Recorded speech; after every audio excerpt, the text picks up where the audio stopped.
Hi, my name is Ben. I'm a full-time game designer from a studio in the UK. Welcome to Devlog 0, introducing the game I've been developing for a little while now, Car Game. A game about cars.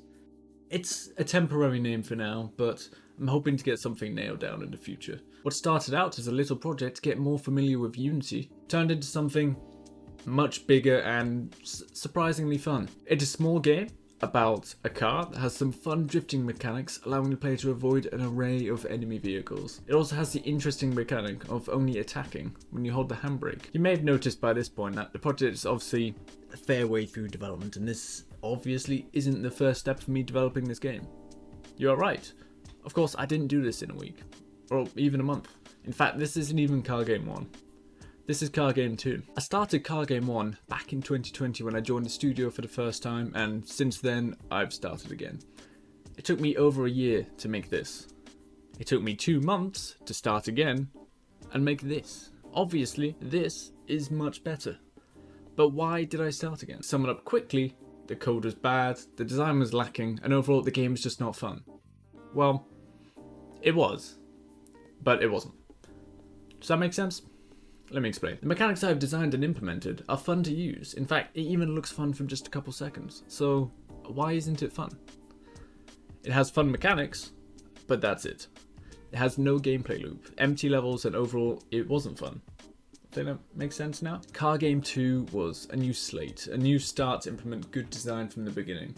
I started out by getting the vehicle controller working. It's a simple controller. You're really controlling a ball, and the mesh is set to the ball's position. This makes the smooth movement that you see in the game. To create the standard drifting is quite easy to do. I check to see if the player is turning past their turn rate, and if they are, turn on the particle effect on the back of the car. I also added an angle on the car based on what direction the player is trying to turn. This is only activated when the car is moving, to give the effect of the vehicle's weight shifting as it drives. It really helps give it some weight. For a long while, this is the stage that Car Game 1 was at. I wanted to find out how to make the vehicle more fun. So I reached out to Mike Blackley, the creative director of Dead Static Drive, as the vehicle physics in that game look really fun. He recommended that I add horizontal drifting. So I did that. Because of the way I implemented the drift, maintaining the velocity while ignoring the direction that the car was facing, it meant I could spin the vehicle while drifting. Stop drifting, then continue in the direction the vehicle is now facing. I thought this was fun, so I kept it in. It was at this point in the development of Car Game 1 that I added enemy vehicles and some environmental threats. It looked really fun. It stayed like this for months.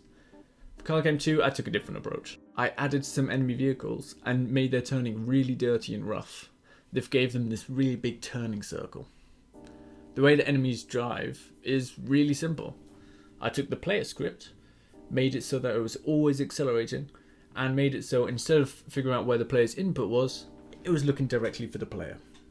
All the other mechanics such as drifting work straight away. I made some more enemies, and then created some spawners and a traffic light system to show which direction they were going to come from. And overall, I was having a good time.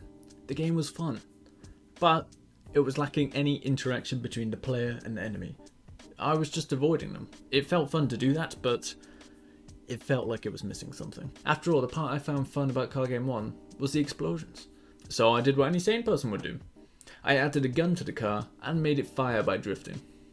What this did was both encourage engagement between the player and the enemy, and also encourage what I believe to be the most fun thing about driving games, and that is drifting. Now, the game is fun.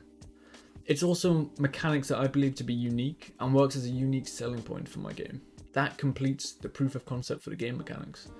Next up is turning this into a full level. Make sure to subscribe if you found this interesting. I also post all my game development on Twitter, so if you're interested, you can check out my Twitter with the handle BenEdwardsDev. I'll see you next time.